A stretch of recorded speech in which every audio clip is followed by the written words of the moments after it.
नमस्कार। आप सुन रहे हैं धे रेडियो पर इंटरनेशनल अफेयर्स से जुड़ी खास प्रस्तुति और मैं हूं विवेक ओझा। 6वीं कक्षा में पढ़ने वाली अमेरिकी बच्ची जिसकी एज महज 12 साल है, उसने अपने स्कूल में गोलियां चलाईं जिसमें 3 लोग घायल हो गए। इन 3 में 2 तो उसके क्लासमेट्स ही थे और एक उसकी टीचर। हैंडगन से मल्टीपल राउंड की फायरिंग की इस बच्ची ने।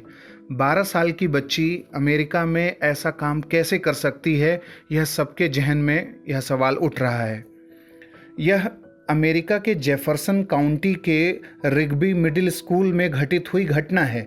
इस स्कूल में पहले भी ये घटना घट चुकी है। 1989 में भी यह घटी थी और 1999 में भी ये घटना घटी थी।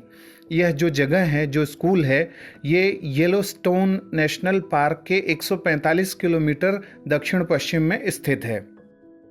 इस घटना से एक बात तो साफ है कि अमेरिकी समाज में असहिष्णुता यानी इनटॉलरेंस, कम आयु के बालकों में इम्पेशेंस, एग्रेसिवनेस लगातार बढ़ रहा है और उसके पीछे कहीं न कहीं पारिवारिक माहौल भी जिम्मेदार है। अभी पिछले महीने ही अमेरिकी राष्ट्रपति बाइडेन ने अमेरिका में गन वायलेंस की घटना को एपिडेमिक और एक इंटरनेशनल एम्बैरेसमेंट कहा था। अमेरिकी समाज के लिए यह एक शर्मसार करने वाली घटना है कि एक 12 साल की बच्ची कैसे इस तरीके के काम कर सकती है, इसके पीछे उसके क्या मोटिव हो सकते हैं। यह सवाल अमेरिकी समाज और प्रशासन के सामने आज उठ खड़ा हुआ है। साथ ही इस घटना ने यह सवाल फिर से खड़ा कर दिया है कि अमेरिका लोन वुल्फ अटैक जैसी घटना से कब मुक्त होगा। भले ही अमेरिकी प्रशासन ने अभी इस स्कूली छात्रा के व्यवहार को लोन वुल्फ अटैक से नहीं जोड़ा है, लेकिन इससे इनकार भी नहीं किया जा सकता।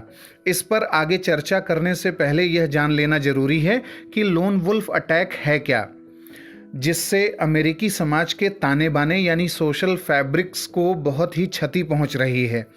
लोन वुल्फ अटैक एक ऐसा आतंकी हमला होता है जिसमें हमलावर अकेले ही हमला करने की योजना बनाता है, आवश्यक सामग्री का इंतजाम करता है और आतंकी हमले को अंजाम देता है। ऐसा व्यक्ति किसी आतंकी संगठन से डायरेक्ट कांटेक्ट में नहीं होता। अब यह सवाल उठता है कि लोन वुल्फ अटैक क्यों किए जा रहे हैं। दरअसल अमेरिका और विश्व के तमाम देशों के समाजों में ऐसे हमलावर व्यक्तियों में कई कारणों से असंतोष, क्षोभ, कुंठा या आक्रोश का भाव भरता जा रहा है। ऐसे हमलावरों को, जो आमतौर पर नॉर्मल इंसान या पढ़े लिखे दिखते हैं, कई प्रश्न प्रभावित करते हैं और उसके आधार पर वह हिंसक मार्ग अपना लेते हैं। अश्वेत लोगों के साथ होने वाली जाति क्यों हो रही है, उनके साथ ऐसी जातियाँ, उनके साथ भेदभाव क्यों किया जा रहा है। हमलावर मानता है कि स्कूल, कॉलेज, पुलिस, कोर्ट, सत्ताधारी दल सभी ब्लैक लोगों के अगेंस्ट में काम कर रहे हैं और वाइट मैन की सुपीरियॉरिटी को बढ़ावा देने की कोशिश कर रहे हैं। इसके चलते जो आक्रोश मन में आ रहा है, तो ऐसे लोग लोन वुल्फ अटैक की घटना में लिप्त होते जा रहे हैं। कई लोन वुल्फ अटैकर देश के गर्भपात के अधिकार से जुड़ी नीतियों से आहत होते हैं। यानी जिस देश में गर्भपात के अधिकार का विरोध होता है, वहाँ लोगों में आक्रोश देखा गया है और वे सोचते हैं कि ये सिस्टम कर क्या रहा है। जाहिर है कि ऐसे नॉर्मल पढ़े लिखे हमलावरों के परिवारों में छोटे बच्चे और युवा भी उनके दृष्टिकोण से निश्चित रूप से प्रभावित होते हैं। परिवार में असहिष्णुता, इनटॉलरेंस बच्चों को भी वही सिखाएगी जो वो इनटॉलरेंस अपने सोसाइटी में, अपने घर में देखते हैं। सोशल अनरेस्ट को लोन वुल्फ अटैक का एक प्रमुख कारण माना जा रहा है और जो लोन वुल्फ अटैक है, इसे दक्षिणपंथी उग्रवाद यानी राइट विंग एक्सट्रीमिज्म, जिसे राइट विंग टेररिज्म भी कहा जा रहा है, उससे जोड़कर देखा जा रहा है और यह उसका प्रमुख कारण है। यानी कहीं न कहीं दक्षिणपंथी उग्रवाद या दक्षिणपंथी आतंकवाद लोन वुल्फ अटैक की घटनाओं को बढ़ावा दे रहा है।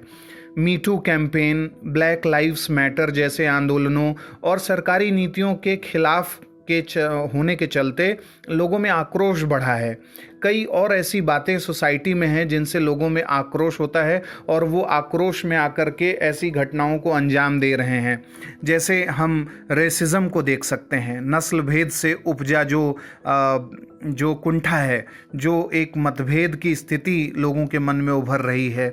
मिसोजिनी यानी स्त्री जाति से नफरत से जुड़े जो भावनाएं हैं, यहूदी विरोधी भावनाएं यानी anti Semitism, anti LGBT sentiments यानी जो एलजीबीटी समुदाय है उससे विरोधी जो भावनाएं हैं, इस्लामोफोबिया, एंटी मुस्लिम परसेप्शन, और यह परसेप्शन कि गवर्नमेंट तो हमारे रीच के बाहर है, तो जो perception of government over reach है, ये तमाम ऐसे कारण हैं जिससे किसी भी विकसित देश, किसी लोकतांत्रिक देश, किसी सभ्य कहे जाने वाले देश या मानवाधिकार संरक्षण करने वाले देश में भी आक्रोश लोगों में भर रहा है और इसके चलते वो हिंसक गतिविधियों में लिप्त हो रहे हैं। ऐसे लोग युवा हैं और युवा के साथ साथ कई ऐसे वयस्क जो ऐसी घटनाओं को अंजाम दे रहे हैं, उनके परिवार में उनके बच्चे, उनके कम आयु के जो बच्चे हैं, उन पर इसका बुरा प्रभाव पड़ रहा है। New Zealand, Germany, Norway, America, France, Spain, Greece जैसे देशों में इस तरीके की भावनाएं लगातार बढ़ रही हैं और सोशल अनरेस्ट देखा जा रहा है। अगर हम वर्ल्ड इकोनॉमिक फोरम की बात करें तो वर्ल्ड इकोनॉमिक फोरम ने जो इस तरीके की हिंसा होती है या लोगों की गलत तरीके से हत्याएं होती हैं इलॉजिकल तरीके से, उसको 5 लहरों यानी 5 वेव्स के माध्यम से वर्ल्ड इकोनॉमिक फोरम ने बताया है। और पहले वेव को उसने अनार्किस्ट वेव कहा है, जो 1880 के दशक में रूस में राजनीतिक नेताओं की हत्या के रूप में देखी गई और उस समय इसे पीपल्स विल कहा गया था। इसके बाद जो दूसरा वेव देखा गया वो 1920 के दशक में देखा गया, जिसे एंटी कॉलोनियल वेव कहा गया, जब आयरिश रिपब्लिकन आर्मी जैसे संगठनों ने पुलिस और मिलिट्री को निशाना बनाया। 1960 के दशक में थर्ड वेव को न्यू लेफ्ट वेव कहा गया और पश्चिमी देशों के द्वारा किए गए शोषण से उभरा यह वेव था, जो विकासशील देशों में खासकर वियतनाम, मिडिल ईस्ट में उभरा और फिलिस्तीन लिबरेशन संगठन जैसे समूहों ने प्लेन हाईजैकिंग, एम्बेसी अटैक्स और किडनैपिंग को बढ़ावा दिया। और इसके बाद 1990 में अल कायदा जैसे संगठनों के साथ रिलीजियस वेव की शुरुआत हुई और जिहाद और सुसाइड बॉम्बिंग्स को बढ़ावा मिला। और अब 5th वेव को राइट विंग एक्सट्रीमिज्म कहा जा रहा है या राइट विंग टेररिज्म, जिसे दक्षिणपंथी आतंकवाद कहा जा रहा है, और यही लोन वुल्फ अटैक जैसी घटनाओं को बढ़ावा दे रहा है।